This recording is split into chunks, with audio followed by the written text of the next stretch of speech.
Fazer tudo isso aí?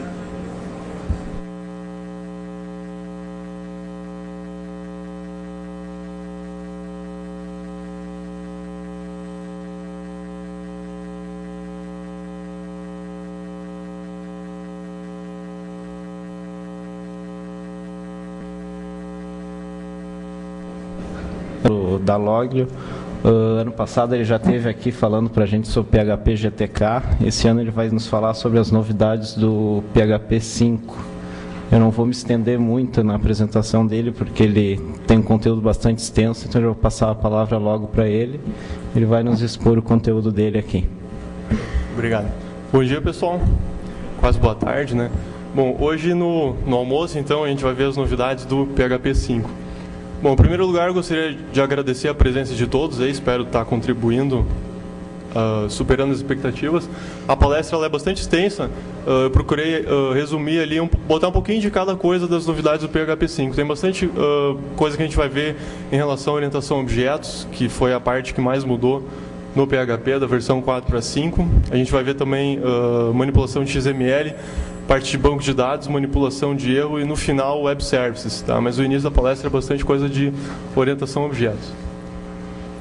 Bom, meu nome é Pablo, sou um dos fundadores da Solis, a Cooperativa de Soluções Livres. Né? Qualquer dúvida que vocês queiram interagir durante a apresentação, melhor, porque como ela é extensa, não sei se vai ter muito tempo para perguntas no final. Bom, aqui, estão ouvindo direito aí no fundo? Tá ok? Bom, aqui recapitulando aqui um pouquinho da história, então, o PHP ele foi criado em 94 pelo Rasmus, na época era conhecido como Personal Home Pages.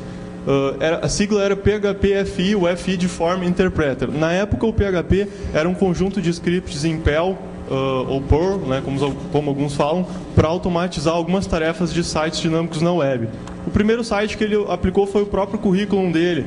Naquela época o PHP tinha algumas tarefas automatizadas, algumas macros como, por exemplo, controle de acessos, contadores, livros de visitas, dentre outras coisas.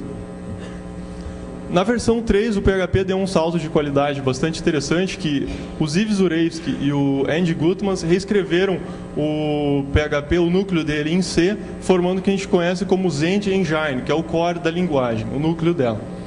O núcleo do PHP, que é o Zend, provê a infraestrutura da linguagem, as tipagens de dados, estruturas como arrays, objetos, interfaces, enfim, propriedades, métodos, define as regras de como a linguagem como vai ser feito o parse da linguagem, dentre outras coisas. Na versão 3, o PHP foi rebatizado pela sigla recursiva, né? PHP Hypertext Per Processor. Pode ir. Estão conseguindo ouvir aí no fundo, pessoal? Tá ok? Tá. Bom, na versão 4, o PHP deu mais um salto de qualidade. O Zend, que é o núcleo da linguagem, atinge a versão 1.0. A principal característica da versão 4 é a abstração do servidor web. Aí significa que a gente não mais precisa necessariamente que o PHP rode como módulo do Apache para estar fazendo aplicações. A gente pode, por exemplo, estar fazendo um script e rodando ele na linha de comando, com a sintaxe PHP, espaço e o nome do script. Isso possibilitou, por exemplo, o surgimento da CLI, que é a Command Line Interface, e do PHP GTK, que é a possibilidade de desenvolver aplicações gráficas com janelas e botões em PHP.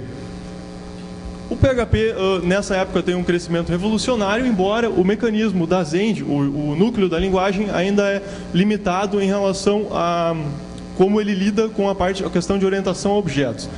Tá? Com isso inicia, então, o Zend Engine 2, o projeto do núcleo versão 2.0, que é o núcleo que é usado agora pelo PHP 5. Ele teve um escopo muito grande, por isso que demorou para sair, né? Ou seja, eram várias funcionalidades novas que ele estaria cobrindo, essas funcionalidades que a gente vai ver durante essa apresentação. Principalmente em relação à orientação a objetos, então, public, private, protected, interfaces, enfim. Pode ser. Algumas considerações em relação ao PHP. Ele é extremamente fácil de usar, isso não é o que estou inventando. A maioria das pessoas com quem eu converso também concordam comigo. A sintaxe dele é muito similar a linguagens populares, como C++, como Java, né? Nomes de funções, sintaxe de estruturas de controle. Ele possivelmente é a linguagem de script mais usada na web no mundo. Existem milhões e milhões de sites que hospedam PHP e esse número cresce muito rapidamente a cada dia. Existe uma vasta bibliografia a respeito, então vocês encontram vários livros a respeito de PHP nas livrarias, nas bibliotecas, então documentação não é um problema para que o uso da linguagem aumente.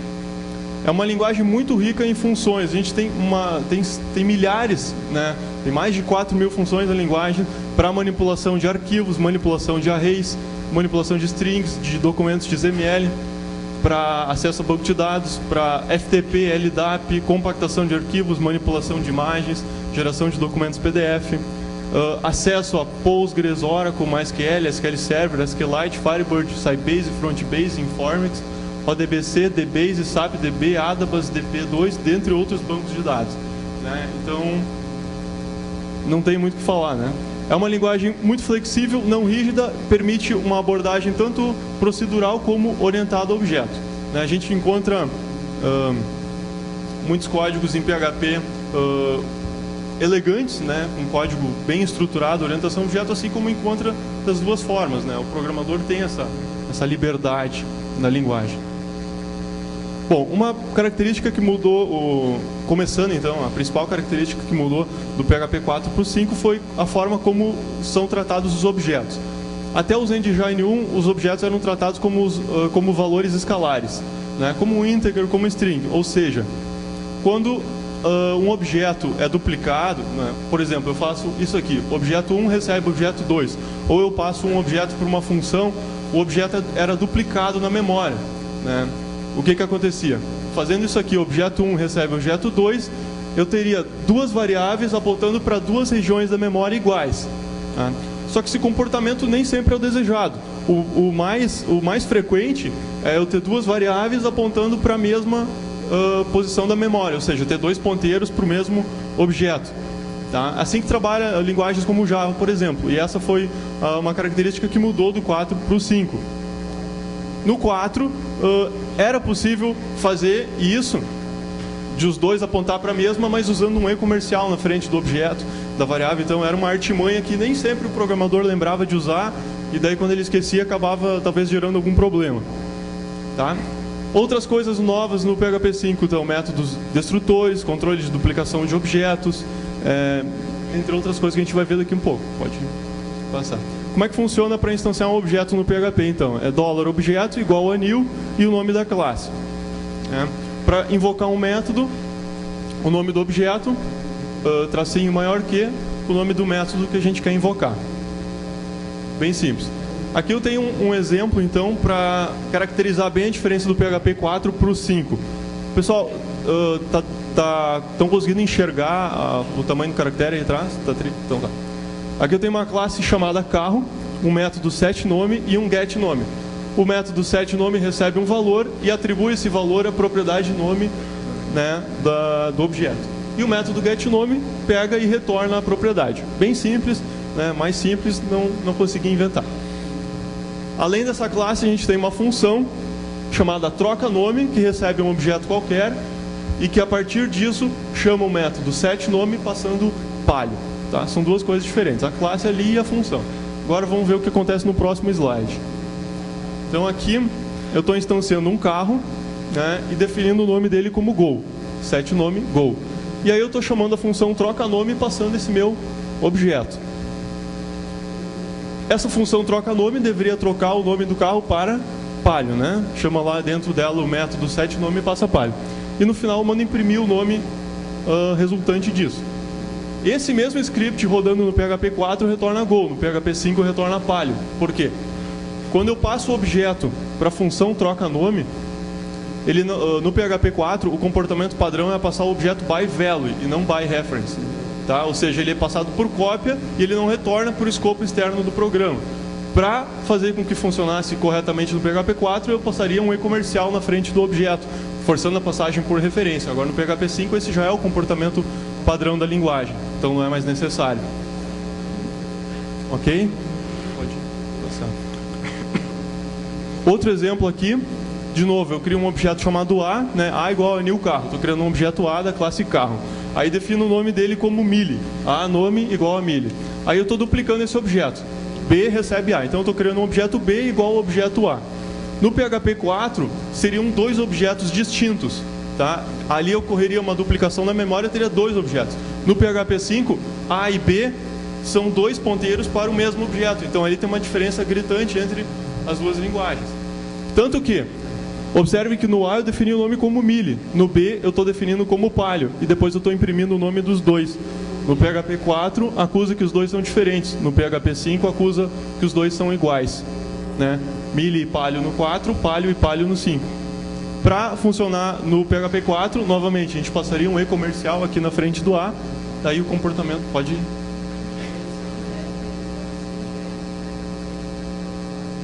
Se tu quiser realmente duplicar o objeto na memória, aí tu usa uma artimanha chamada clonagem do objeto, que tem nos próximos slides. Já vou abordar esse tópico. Pode ir. Um exemplo, um design pattern bastante utilizado é o factory, por exemplo, utilizar uma classe central para as instanciações, né, instanciamentos, enfim, dos objetos. Por exemplo, aqui eu tenho uma classe factory e um método para criar cliente, que recebe o nome do cliente e retorna new cliente passando aquele nome. Retorna uma instância do cliente, que poderia ter criar cliente, criar mercadoria, criar, enfim, criar várias coisas. E aqui um exemplo de utilização. Pedro igual a factory, criar cliente, Pedro. Maria igual a factory, criar cliente, Maria. Então eu estou chamando o método para instanciar o Pedro, o método para instanciar a Maria. No PHP 4, o objeto cliente que é criado aqui dentro, quando ele retorna para o escopo principal do programa através do return, o próprio return já ocasionaria uma duplicação do objeto na memória. Então, um objeto criado internamente seria diferente do retornado para o escopo externo do programa. Por isso que no PHP 4 a gente usava vários E comercial na frente do new, coisa que agora no PHP 5 não precisa, porque é tudo o mesmo objeto, são ponteiros apontando para o mesmo objeto na memória. Isso facilita, melhora bastante a performance. Por exemplo, no PHP 5, a utilização de memória deve ser bem melhor em relação ao 4, justamente pelo fato de trabalhar com os objetos em forma de referência. Outra característica que no PHP 4 era um saco, e agora melhorou bastante, é poder referenciar um objeto retornado por uma função. Aqui eu tenho um exemplo de uma janela, uma janela em PHP GTK, né? Tem uma janela, dentro da janela tem um frame, dentro do frame tem um button. Se eu tenho o objeto button na memória, tá? E eu quero, aqui, button, eu tenho o objeto botão na memória, e eu quero chegar na janela, eu uso um método chamado getParent, que retorna o objeto pai dele. Então, se eu pegar button getParent, eu vou obter o frame. Se eu pegar frame getParent, eu vou pegar a window. Se eu tenho a instância do botão na memória e eu quero chamar um método da janela, no PHP 4 eu teria que decompor isso em 3 linhas. 3 linhas. Eu teria que fazer primeiro, obter o frame, né? Frame igual a botão getParent. Eu pegaria o pai do botão, que é o frame. Depois eu pegaria frame getParent, eu tenho a janela. E no final, eu pegaria a janela, setTitle, por exemplo, para trocar o título da janela. No PHP 5, eu posso fazer isso tudo numa linha só. Botão, getParent, isso me retorna o frame. Esse objeto retornado, eu já posso aplicar um método em cima dele. GetParent, de novo, vai me retornar a janela. Em cima desse objeto retornado, eu já posso aplicar o setTitle passando o nome da janela. Isso é uma característica... Não consistia um problema para o PHP 4, só que o código não ficava tão elegante porque a gente ia decompor o código em mais linhas, né? Agora fica bem mais simples dessa forma. Um exemplo prático aqui, eu tenho uma classe pessoa e o método construtor dela recebe o nome, né, e define a propriedade de nome. E daí tem um método getNome que retorna essa propriedade. E aqui eu tenho uma função cuja função dela é instanciar pessoas. Cria pessoa, recebe o nome e a função dela é retornar um novo objeto da classe pessoa.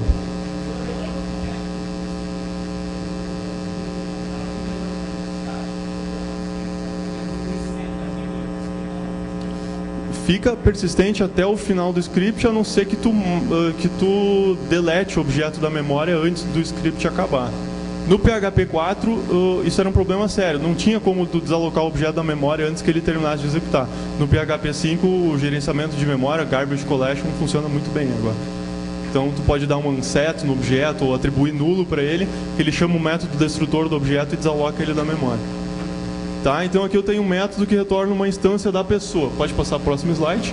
Uma diferença do PHP 4 para o 5. No PHP 4, então, estou criando aqui um objeto João, né, através da função cria pessoa, que retorna uma instância nova do João. E daí eu estou imprimindo o nome dele na tela. Echo João, chamando o método getNome. Vai imprimir João na tela. No PHP 5 eu posso fazer isso numa linha só. Eu estou imprimindo, né, a função cria pessoa, ela retorna um objeto, em cima desse objeto eu já estou chamando o getNome dele, vai retornar o nome daquele objeto. Então eu posso encadear várias chamadas de métodos ali.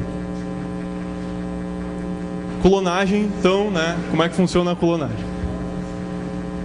Não tinha muita screenshot para botar na palestra, né, puro código, então vou botar umas coisas nada a ver, né?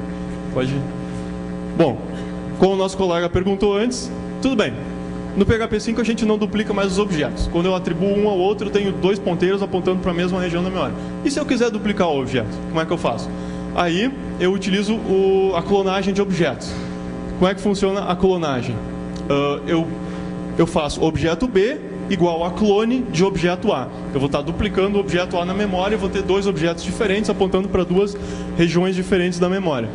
A clonagem é bastante interessante em vários casos. Por exemplo, em PHP GTK eu não posso ter duas janelas com o mesmo ID sob o sistema de janelas. Então não poderia no PHP 4 duplicar uma janela, né, porque o ex-Windows System ia reclamar.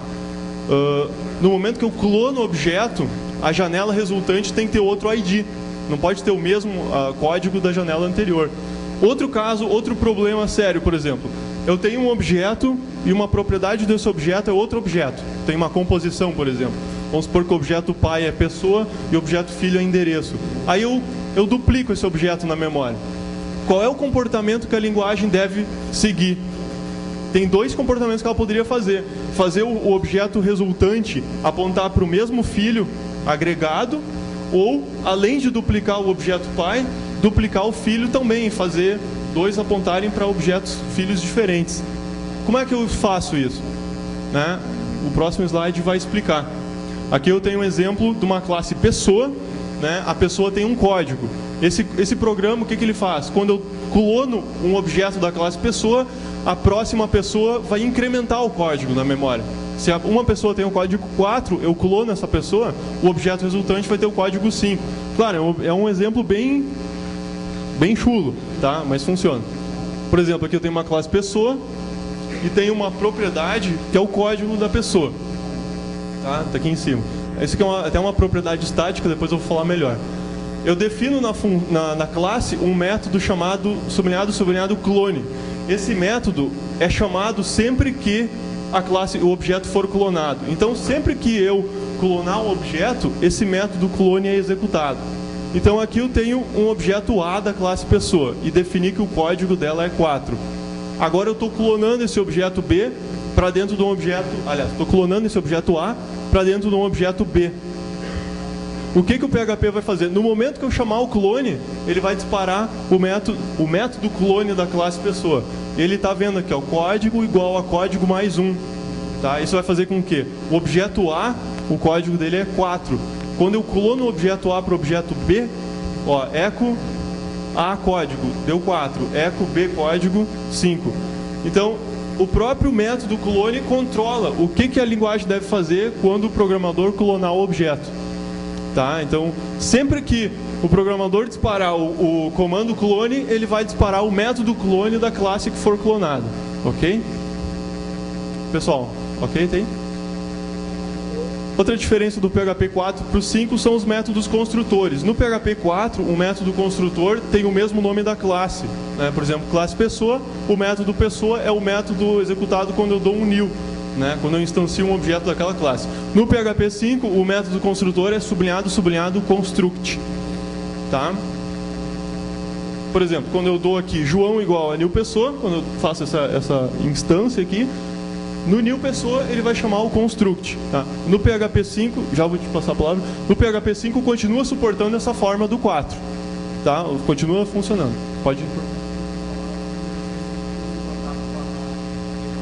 Então já respondi.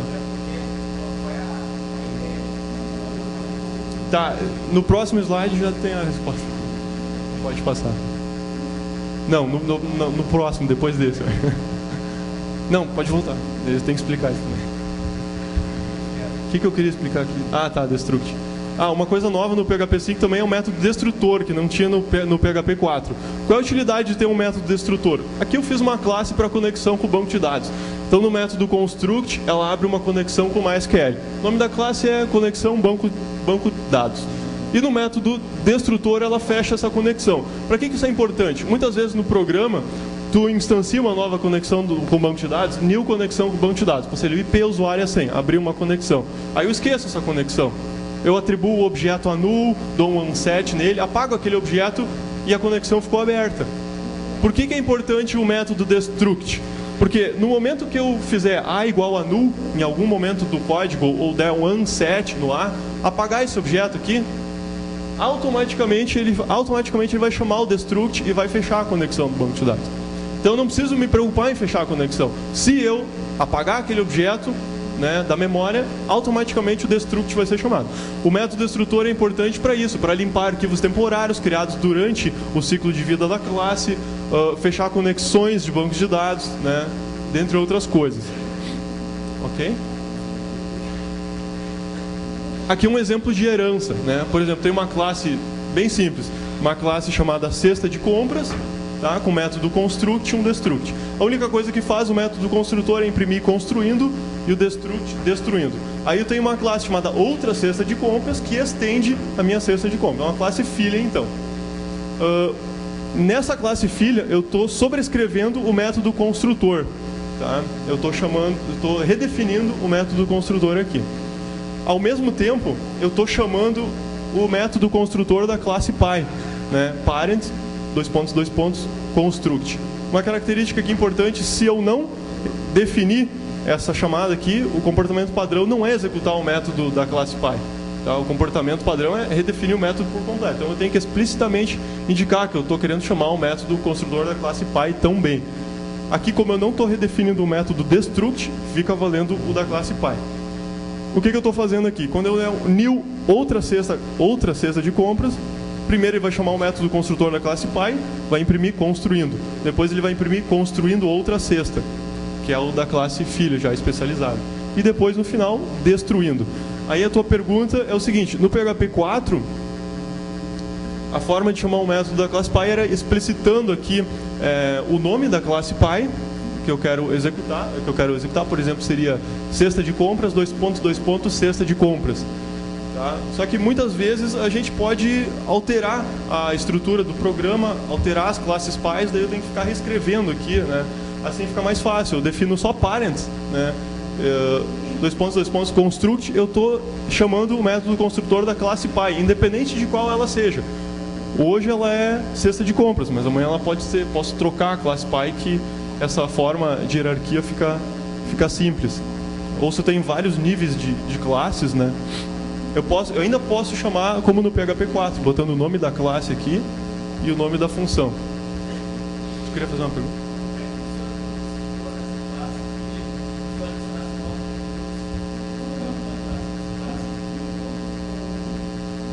O método destrutor da classe filha, como eu não estou definindo aqui, é o da classe pai. Poderia redefinir, como eu estou redefinindo o construtor. Mas, por exemplo, se eu quero que ele continue valendo, eu tenho que fazer essa chamada do método da classe pai, né? Explicitamente. Se eu não fizesse isso aqui, eu chamar o método construtor da classe pai, ele não imprimiria esse construindo aqui, que é o que é impresso lá no método construtor da classe pai. Chama o destrutor da classe pai, exatamente. Ok? Bom, como é que é a estrutura de um objeto, então? Um objeto é composto por propriedades, ou atributos, né? No núcleo dele, protegido por métodos externamente, né? Que possibilitam acesso desses atributos, né? atribuição de valores e obtenção de valores, métodos ou operações, né? Então a gente altera o estado de um objeto mandando mensagens para eles, ou seja, chamando métodos daquele objeto. Pode passar. Um objeto pode ser uma pessoa, por exemplo, né? Pessoa, o Júnior ali, ou a Mariana. Um objeto é composto por propriedades, por exemplo, número da carteira de serviço, número do CPF, número do RG, nome, salário, cargo, data de contratação, data de demissão, e por métodos que atuam nessas propriedades. Por exemplo, o método admitir vai atuar no salário, no cargo e na data de contratação. O demitir na data de demissão. O promover no salário e no cargo. O getSalário vai retornar o salário. Tá? Só um overview de uma classe, de uma estrutura de um objeto. Tá? Coisas novas que surgiram no PHP 5, né, que faziam bastante falta. Definir a visibilidade dos atributos e das propriedades. Né? Os famosos 3P, né? O Private, o Protected e o Public. Né? Quando tem uma propriedade de uma classe ou um método de uma classe, na frente eu posso definir a visibilidade. Se eu defino como privado, né, o private, esse membro da classe pode ser visto, visualizado ou alterado só dentro da própria classe. Se eu defino como protected, dentro da própria classe e na classe filha, por exemplo, aqui eu tenho uma classe pessoa e uma classe empregado que herda da classe pessoa. E se eu definir como public, né, aí é promiscuidade total, né? Eu posso acessar aquela propriedade de qualquer lugar do programa, a qualquer momento. Tá? Então aqui eu tenho um exemplo bem prático. Tem uma classe pessoa, cujo salário é protegido. Isso significa que o salário pode ser alterado, a propriedade salário pode ser vista ou alterada dentro da classe pessoa e na classe empregado, que é uma classe filha da classe pessoa, mas não fora disso, dessa realidade. O que a classe empregado faz? Ela tem um método getSalário que retorna o salário, só isso. Tá? E aqui eu tenho um exemplo de utilização desse programa. João igual a new empregado. Até aí tudo bem. João getSalário. Estou imprimindo isso na tela. Tudo bem, pessoal? Tudo bem. Por quê? O método getSalário está na classe filha. E se eu definir como protegido, as classes filhas podem acessar essa propriedade. Agora, se dentro do escopo do programa eu fizer isso aqui, ó, echo João salário. Vejam bem, eu estou acessando a propriedade diretamente no escopo do programa, fora da classe da qual ele foi definido e fora da classe filha. Isso aqui vai ocasionar um erro, obviamente. Eu só poderia fazer esse acesso aqui se o salário fosse public. Né? Então esse é um conceito muito importante, né, que agora no PHP 5 está contemplado. No PHP 4 já existiam métodos estáticos. No PHP 5 são implementadas finalmente as propriedades estáticas. Uma propriedade estática é uma propriedade de uma classe comum ao acesso, né, de todos os objetos da classe podem acessar aquela propriedade. Uma propriedade que mantém o seu valor, independente da instância que estiver acessando. Né? Então, por exemplo, aqui eu tenho uma classe pessoa e tenho uma propriedade que é a quantidade de instâncias. Seria uma quantidade de objetos que eu estou instanciando da classe pessoa. E daí eu tenho um método chamado getQuantidade, que também é um método estático, tá? Que retorna essa quantidade de instâncias. Aqui, quando eu quero me referenciar ao próximo objeto, eu uso self, dois pontos, e a propriedade estática. Então, só repetindo, então, uma propriedade comum, ela existe dentro do escopo daquele objeto. É uma propriedade estática, ela é compartilhada entre todos os objetos da mesma classe. E mantém o seu valor. Aqui um exemplo de utilização do programa, então, estou criando uma instância no objeto João, João igual a new pessoa. E daí eu estou incrementando a quantidade de instâncias da classe pessoa. Né? Eu estou incrementando a propriedade estática, a quantidade de pessoas da classe pessoas. E aqui eu estou criando outro objeto, Maria, igual a new pessoas, e estou incrementando a quantidade de instâncias novamente. Aí no final eu chamo o método estático getQuantidade, que vai me retornar a quantidade de instâncias que existem naquela classe, né? Duas instâncias. Pode? Posso chamar o método estático dentro de um objeto, sim. O único cuidado que tem que ter, o método estático, ele não deve se referenciar à variável vis, que é o próprio objeto em questão, porque quando tu chama o método estático, a princípio tu não tem a instância do objeto na memória. Ok? Outra coisa nova é a possibilidade de existir constantes de classe, né? No PHP 4 já existiam constantes, mas constantes puramente dito, né? Agora tem possibilidade de ter uma constante dentro da classe. Por exemplo, classe pessoa, eu tenho uma constante número que é igual a 5. Para mim acessar essa constante, eu utilizo a sintaxe, o nome da classe, 2 pontos, o número da constante. Então aqui eu tenho uma classe pessoas, que tem uma constante número, e uma classe máquinas, que também tem uma constante chamada número, né? Isso é possível porque, claro, a constante existe dentro do escopo da classe da qual ela foi criada. Ok? Pode pular. Interceptadores. Esse é um recurso bastante interessante do PHP 5 e também é um pouquinho complicado de explicar, mas a utilidade disso é enorme. Pode passar. São 3 interceptadores a princípio que surgiram. É o set, o get e o call. Eu posso definir esses métodos numa classe ou não, né? O normal é não definir. Mas definindo isso, se uma classe tiver um método chamado set, esse método é chamado sempre que eu atribuir um valor a uma propriedade da classe. Quando eu fizer assim, classe João, nome igual a... e botar alguma coisa ali, quando eu atribuir um valor para uma propriedade da classe, é chamado o método set. E ele intercepta isso. Então eu posso decidir por atribuir ou não o valor. O método get funciona da mesma forma, mas sempre que eu tentar obter um valor de uma propriedade. Por exemplo, echo João tracinho pessoa. O echo é uma forma de obter uma propriedade da classe. Estou imprimindo a propriedade daquela classe. Essa obtenção passa pelo get. Eu posso escolher por retornar ou não aquela propriedade. Posso criar várias validações ali. E sempre que eu chamar um método de uma classe e esse método não existir, não for definido, automaticamente vai cair no método call. Esse método call vai receber o método que foi chamado e os parâmetros. Eu posso definir por quê? Eu posso definir por levantar um erro em tempo de execução, método não existente. Ou posso decidir por executar um método de alguma das classes agregadas, né, usando o design pattern delegation, posso delegar o método para alguma classe filha. Agora vou dar um exemplo de cada um. Pode pular. Por exemplo, aqui eu tenho uma classe chamada pessoa, né, e tenho uma propriedade nascimento, que é a data de nascimento da pessoa.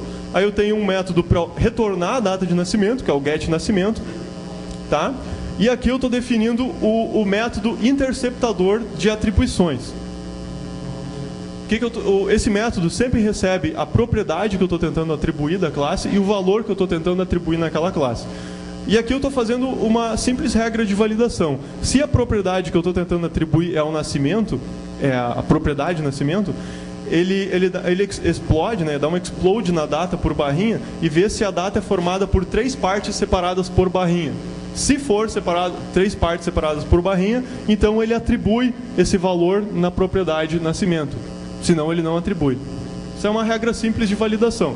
Vamos ver no exemplo do próximo slide como isso funciona. Então aqui eu estou instanciando um objeto Júlia da classe pessoa e estou atribuindo a data de nascimento como sendo 4/03/1980. E daí eu estou imprimindo através do método getNascimento. E logo depois eu estou atribuindo ao nascimento da Júlia 8 de março. E estou imprimindo a data de nascimento. Resultado, a primeira atribuição está ok, passou pelas regras de validação, a segunda não. O output desse programa vai ser 4/3 e 4/3. Por quê? A primeira atribuição ficou ok, a segunda não foi realizada, então manteve o valor da primeira. Tá? Esse é um exemplo do set. Posso estar usando para validações, por exemplo. É só um exemplo, né? Pode ir. Aqui um exemplo de interceptar o get, que é interceptar a obtenção de propriedades da classe. Aqui eu tenho uma classe conta, que tem 2 propriedades. Tem o saldo da conta e o limite, que é R$500. Tá? Aqui eu já estou definindo o valor do limite. Aqui essa classe tem um método setSaldo, que recebe um valor e atribui ao saldo do objeto, né, a propriedade saldo valor. E o método get, o que ele faz? Sempre que eu tentar obter o saldo da classe, ele está verificando aqui. Se a propriedade que eu estou tentando obter é o saldo, ele retorna o saldo mais o limite. Então, sempre que eu tentar obter o saldo da classe, ele já vai somar o limite junto, que é de R$500. Tá? Isso é só um exemplo, tá, pessoal? Não vão me crucificar. Ah, não, isso é feio fazer assim. Tá? tem que caber num slide também o exemplo. Pode ir. Aqui um exemplo de uso, então. Estou criando uma conta corrente nova. Conta corrente igual a new conta. Estou definindo o saldo dela para 100. Nesse momento aqui que eu estou atribuindo 100, o valor do saldo dentro do objeto, a propriedade saldo é 100. É 100. Agora, no momento que eu utilizar aqui, ó, eco conta corrente saldo, eu estou acessando a propriedade saldo. Esse acesso aqui passa pelo get. O get faz um if lá. If é o saldo que eu estou tentando acessar, ele incrementa o limite, o resultado disso aqui vai ser 600. Só vou terminar aqui. Aqui eu estou definindo o saldo para 260. Nesse momento o saldo, a propriedade saldo é 260. Mas quando eu fizer um eco conta corrente saldo, esse eco aqui vai passar pelo get, e o get vai incrementar o limite, que é de R$500, vai dar 760.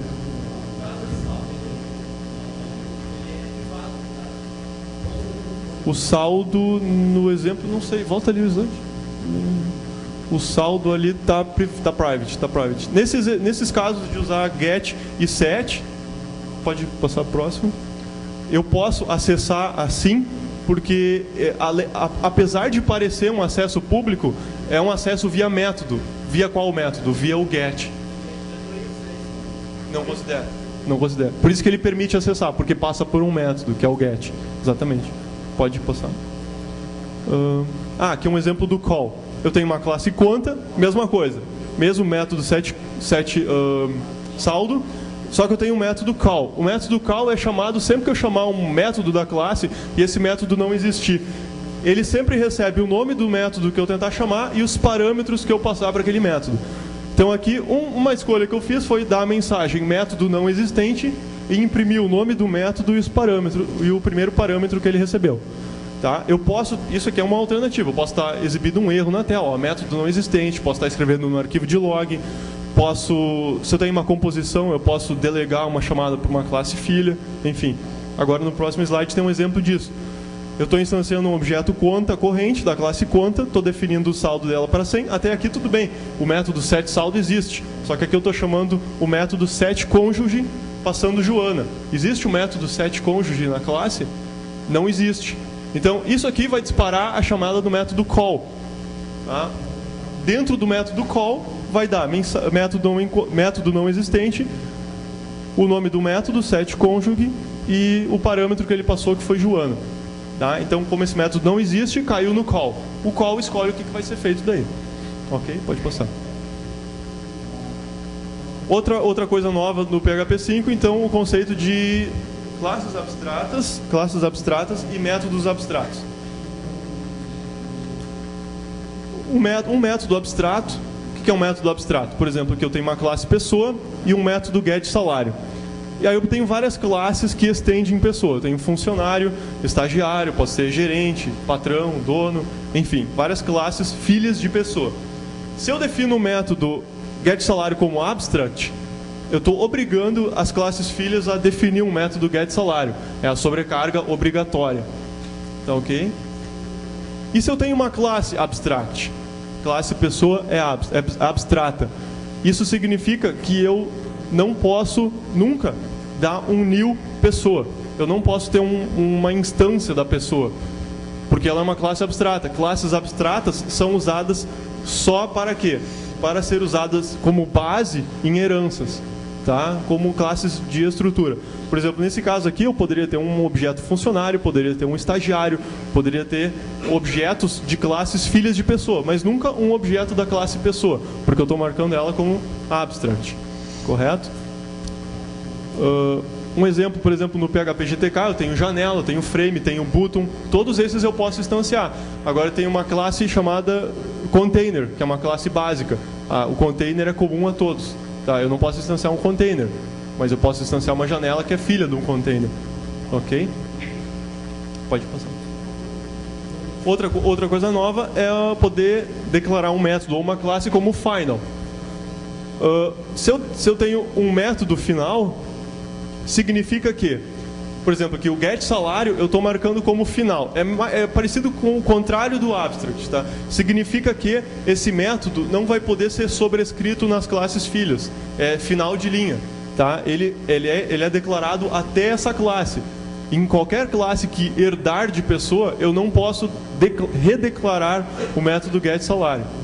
Tá? E se eu tenho uma classe final, se eu marco a classe pessoa como classe final, então eu não posso ter nenhuma classe filha de pessoa. Eu não posso ter nenhuma classe que dê um extend. Isso aqui não seria permitido, por exemplo, estender a classe pessoa. Ok? Interfaces também.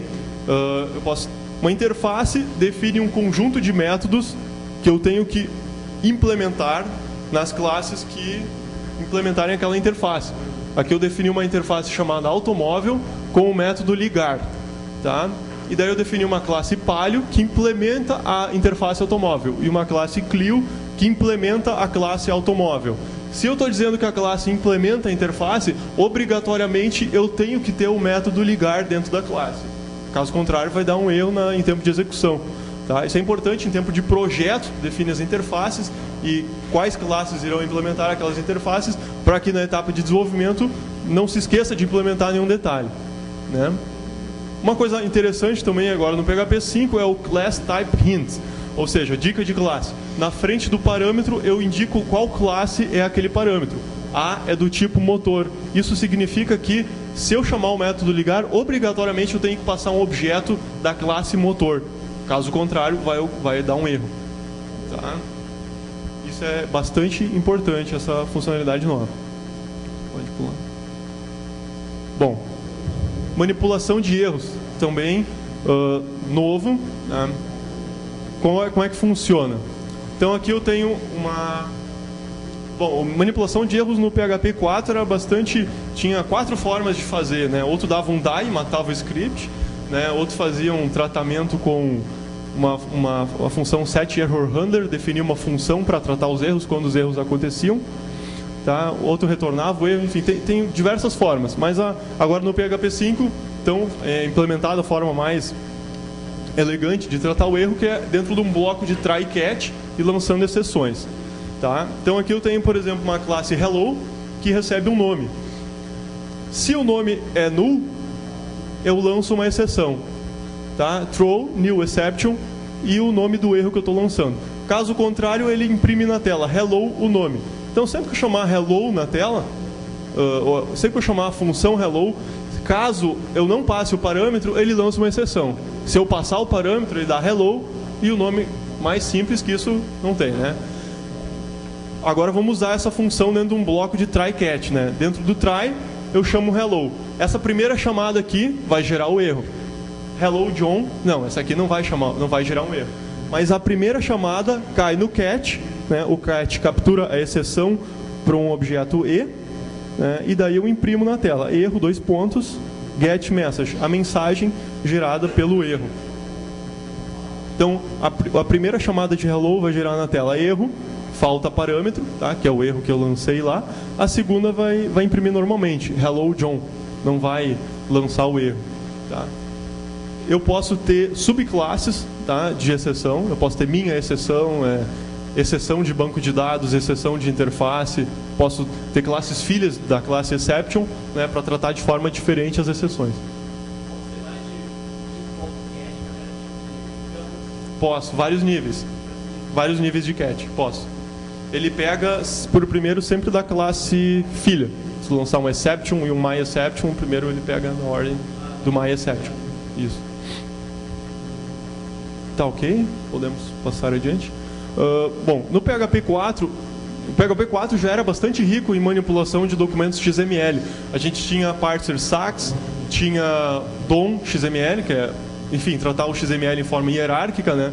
Agora no PHP 5 existe um conjunto de funções chamada Simple XML, que é realmente XML simples, tá? É bem ridículo de tão fácil como é abrir um documento XML ou salvar ele. Aqui eu tenho um exemplo, um código XML, pessoa, tem o código, nome e idade. E aqui um código PHP que vai ler esse documento XML, através da função Simple XML load file. Essa função lê o teste.xml, que é esse arquivinho ali em cima. A partir desse momento, essa função retorna um objeto aqui que eu chamei de $XML. O interessante é que todas as propriedades, todas as tags daquele XML, eu trabalho como se fossem propriedades desse objeto. Então, XML código vai retornar 5, XML nome Maria, XML tracinho idade 24. Então, lendo o XML, ele me retorna como um objeto e suas propriedades. Aí vocês vão perguntar, tá, e se o XML tiver vários níveis? Por exemplo, a pessoa tiver uma tag endereço e essa tag tiver subtags. São propriedades, só que uma propriedade, em vez de ser um valor escalar, vai ser um ovo objeto e esse objeto vai ter subatributos, né, para manipular esse XML. Aqui eu mostrei só a carga, tá? Para salvar o XML é echo XML tracinho, acho que é S XML, uma coisa assim. Pode.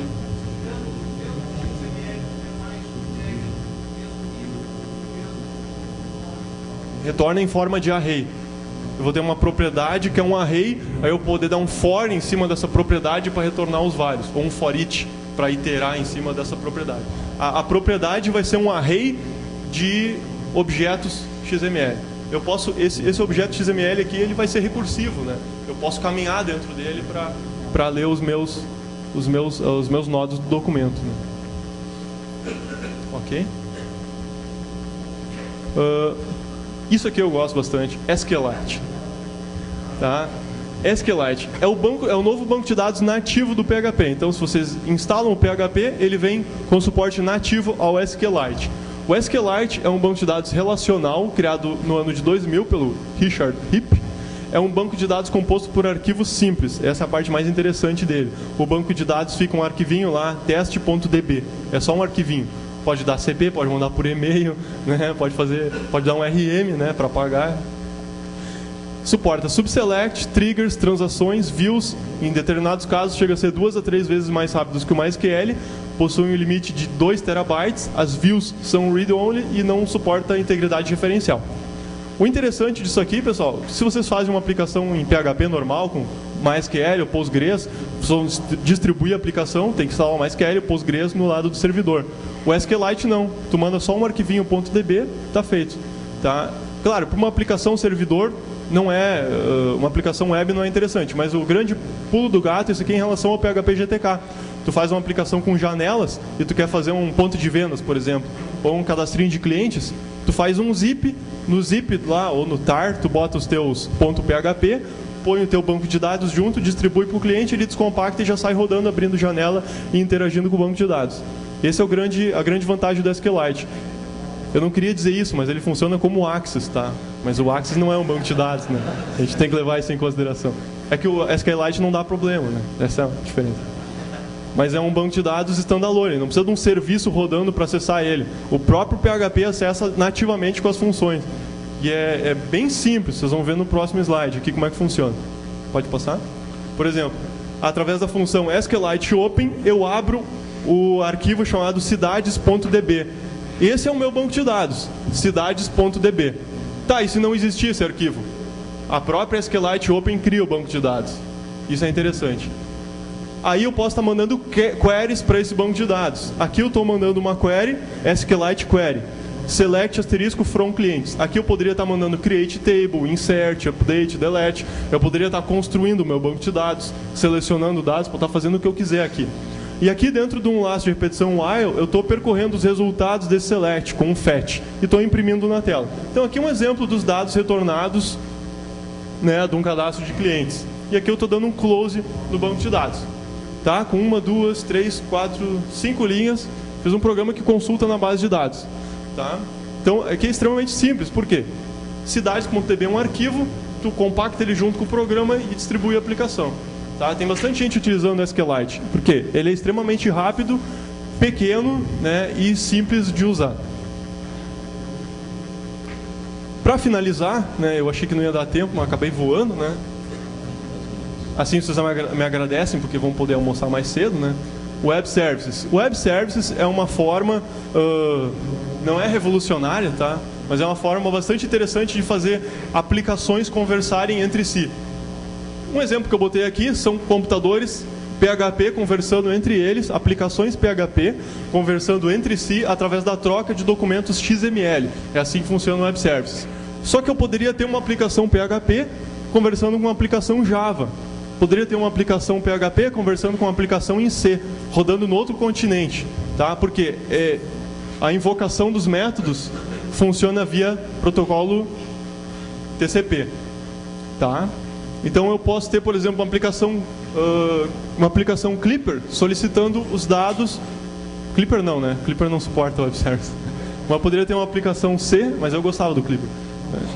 Poderia ter uma aplicação C solicitando, né, chamando um método, uma aplicação remota em PHP. Tá? Isso é bastante interessante quando tem uma aplicação legada, tu não quer mais mexer naquele programa, mas tu precisa acessar de alguma forma, né? Fazer uma aplicação de banco, por exemplo, conversar com a outra.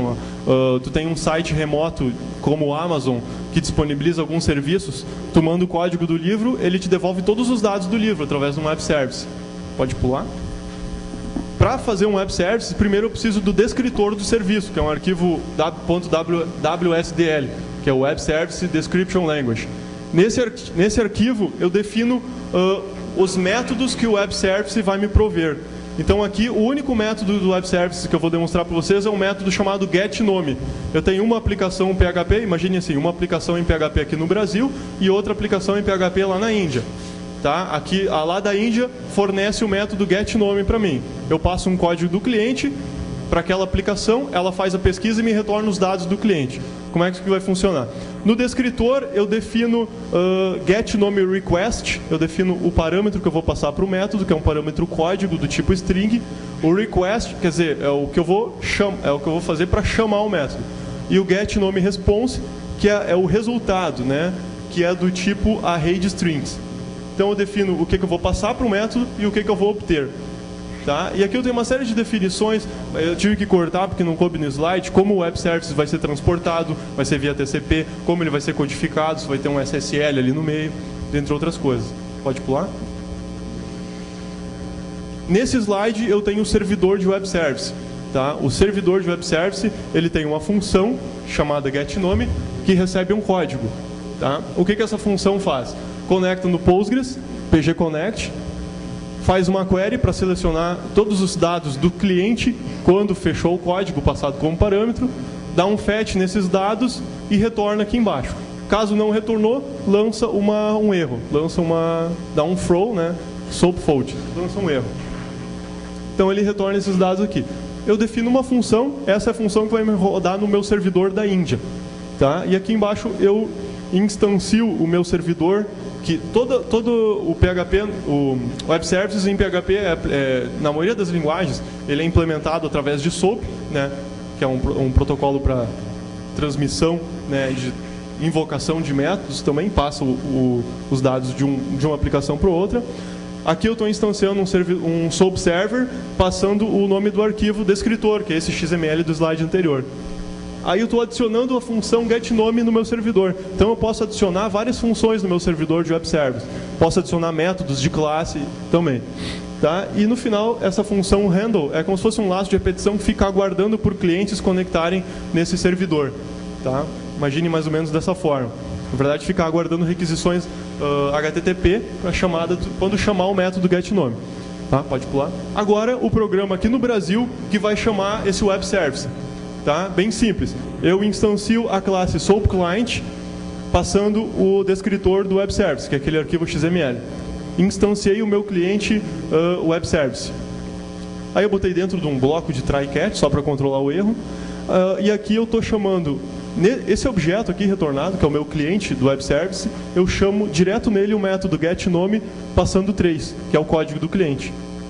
O servidor do web service vai lá na Índia, vai fazer a pesquisa no banco de dados, vai retornar o código, nome, endereço, telefone do cliente. E o que eu faço aqui? Eu posso imprimir na tela, posso fazer o que eu quiser. Eco, retorno código, retorno na posição nome, retorno na posição telefone.